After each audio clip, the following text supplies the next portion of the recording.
down. Welcome back. So from the last video, if you've watched it, you would have seen that we finally ran out of fuel pump. We only had 2 of these Woolbro 525s, now we've got 3. So we'll have to do a bit of an alternator upgrade and we'll get it back on the dyno and make sure our fuel pressure's all nice and happy now. Just a quick one for people that don't really know what we're saying when we're talking dash 6 or dash 8 or dash 10 or dash whatever. Dash 6 has a 7mm ID, so that's what we originally had as our feed line. Quite a small line in the sort of performance world, that's for sure. So now we're going to a dash 8 which has a 10mm ID hole down through the guts. So that should obviously increase flow a whole lot. So the exhaust system's about 15 kilos, so we'll leave that off, we don't need that in Sydney. It's not as bad as it seems, hopefully. All we're doing is just checking the head gasket. We did have little signs of coolant pressure going up slightly, probably because we did have a couple of lean surges every now and then because of our fuel supply issue. So just a bit of preventative stuff. We want to check it now. I'd rather do it in the workshop than in the side of the paddock down at Sydney. Well, to be honest, boys, it's all looking good. There were no big signs, definitely not like the first time. So I reckon the old Saruta gasket could be the fix. You cleaning that head, Donnie? Yeah, no. Do you want to use that? Righto, once again, there's the part number for this one. So I'm pretty sure the last one we had was 1.6 millimeters possibly. So, 1.5 it was. So this is a little bit thinner, but we'll give it a nudge. Oh, our OEM tensioner is showing signs of wear. Now that was brand new, probably because we've got no VTEC and it's always running on a big load. So we're definitely going to upgrade that. Had to bang a heli coil in there. Donnie got that one sorted.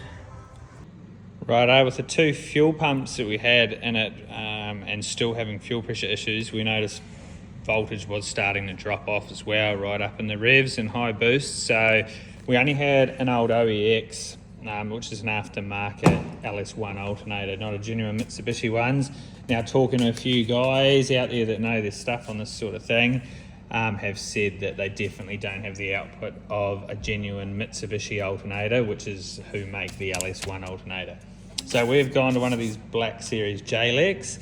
I've never tried one. Personally, I don't know anyone who has, but they claim that they're 215 amp compared to the stock 140 amp. Now, our aftermarket unit, it could only be 120 amp or less, we don't know. So we'll try it out because we know we're going to need more voltage and current for sure running that 3rd pump that we've just put in. So we'll see how it goes and we'll give it a good test. And it's all going to clear, just checking because the positive, the big main feed is in a different location, but still we'll be fine. So the little sign is right there and up round there on number 3. Everywhere else is looking pretty happy, man. So old Palk's peeled the mould off and there's our mould. So you can imagine that there, the white face would touch the grey face and that becomes the mould, then you lay that bit up and then you end up with your product that we'll actually be using. I can't believe the day's here, we've got to make our fuel line bigger. I raved on about that fuel line and it came and bit me in the ass.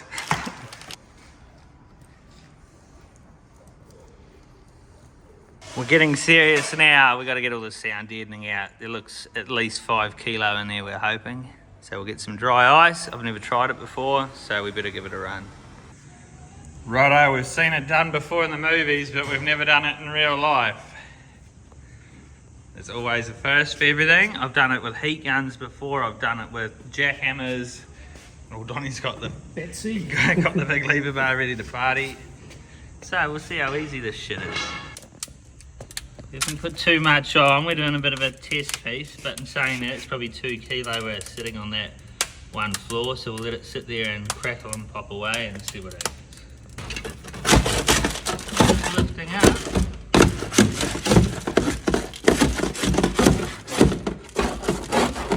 That's easy, eh, Donnie?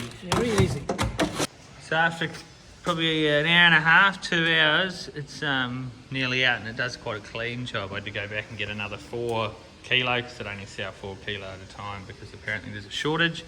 Definitely the easiest way I've ever done it before. What do you reckon, Donnie? Absolutely, mate. Pretty amazing.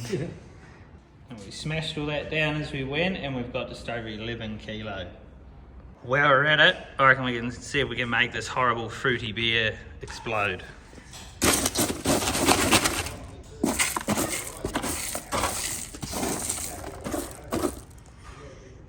We'll see what happens.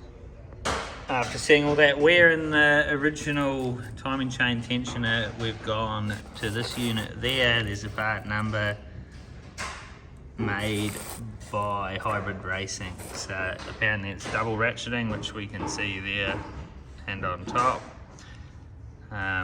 Should be by far a better unit, definitely more expensive.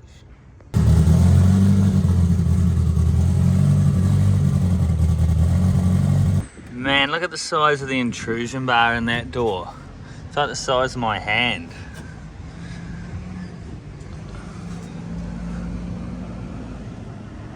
I reckon we've got to chop that out. How many kilo are we going to save, Pal? Gonna be 10 easy. Yeah, I reckon easy 10 kilo in this. Good shit. Scales are out, but that's just over 5 kilo a door. That's one door. Where we've cut everything out of, it hasn't changed the way the door shuts. It's not flimsy at all. You wouldn't notice a difference if you didn't know, apart from the fact that it is lighter to swing. Now, obviously, we've got the intrusion bar in this car, so we're not too worried about the safety of removing that other intrusion bar when we are all in it. If I didn't have the side intrusion bars and the roll cage, I would be leaving them in for sure. I think safety is more important than trying to get rid of a few kilo. Righto, we've switched the scales so we can do everything a bit more accurate. I didn't like the other one. So we've got 10.5 kilo for the sound deadener. Now a little bit in the bucket, I suppose, but that's okay. We'll put 10 down for that. So with all the bits we cut out of the door, we're smack on 10 kilo. Well, if we keep this up, we're gonna have to wind the coilovers down, I reckon. We've never actually weighed one of our drag radials that we run on one of our original rims. So we have 44 pound for that wheel. So front wheel with the tyre obviously weighs in at 36 pound. We've got the biggest surprise that I've ever been given in my life anyway. So these have come from a mate, Bren. He owns a business called Soteria Industries, does a lot of height safety stuff. What he's given us is some beadlock rear wheels and some front skinny wheels. So that's definitely going to knock the weight out of it. So we're going to have the advantage of the weight, the rolling weight we'll lose, also the beadlock on the rear, and most importantly, it's going to look way better than the old Jeep wheels we've been running. So thank you very much to him. That's a massive, massive thanks, man. Righto, let's get over to Wheel Nation and we'll see Scotty. He's got a couple of little skinny front runner Nankangs he's kindly donated us, so we'll bang them on them front skinny rims. And we'll get them on the car and hopefully have a couple of beers this afternoon to celebrate it. Man, I'm excited.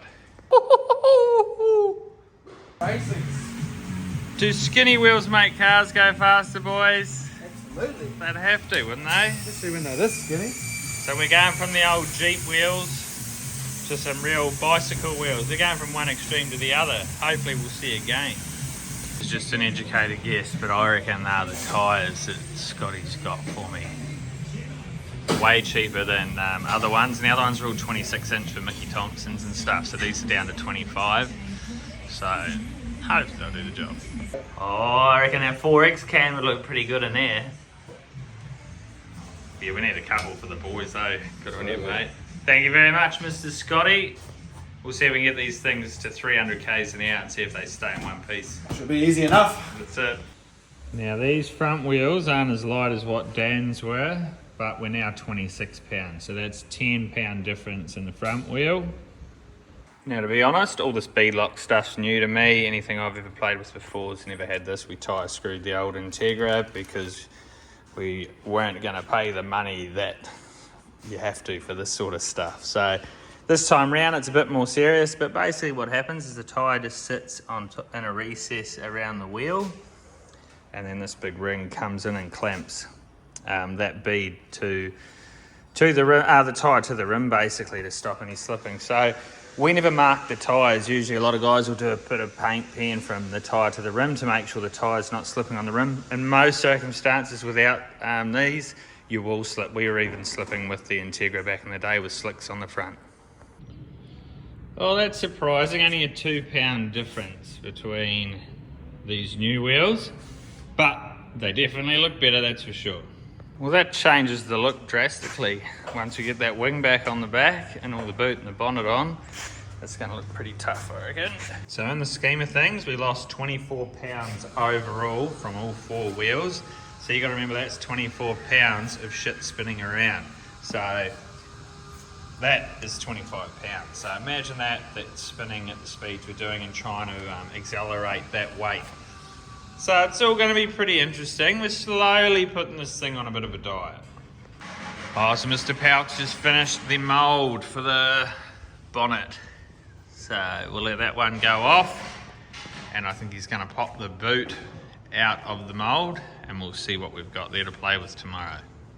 Oh, it's amazing what you can make out of fiberglass, isn't it, Palk? Now, Palk promised me if you give this video a like, he's going to put a K-series in the back of the GT40. Is it going to come off, Palk? Oh, look at that. There's the boot lid.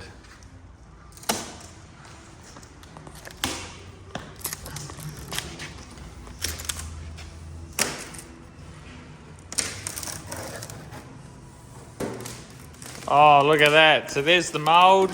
There's our new boot lid. Kapowski kit cars have finished the rear boot lid for us, so it's definitely a lot lighter. So we're at the point, I've just made up some quick hinges. We'll glue them on temporarily so you can glass them into the bottom of it, and then we'll change the little locks we're going to put in down here, and then it's ready for Mr. Dan to do a wing, but we'll probably paint it first. Well, we got the hinges glued in. We'll let it go off and see if she swings. Palk, is it going to swing? Of course. That's the story. So we've got our hinges fiberglassed over, so that should be nice and strong, hopefully. Hopefully it doesn't fly off at 160 mile an hour. What do you reckon, Palk? Fits like a glove, mate. Oh, beautiful. Do you reckon the grey's close enough? It's pretty similar. I don't think Dan would like it, eh? Dan will care how that looks. Bags will whinge about it too. I actually like the two-tone difference there. She's all hinging and latching. It does look a bit race car for my liking, but what do you do? Sometimes you do have to do what you have to do. Oh, the carbon fibers come out, Bags. I reckon we should try it. I'm a bit of a fan of this stuff. 60 bucks a roll, it's super cheap. Saves overspray getting over everything in your shed. People won't even know the difference, it's real. It's basically real. Makes it look real fast. Well, it's fiberglass, it's, you know, we're on the borderline, I suppose. We should be able to stick it on, no one will know. And this is what 4X Gold does to us. It's carbon fibre boots. I just messaged Dan and told him what we're going to do. He's like, are you wrapping it? I was like, yeah, we're wrapping it.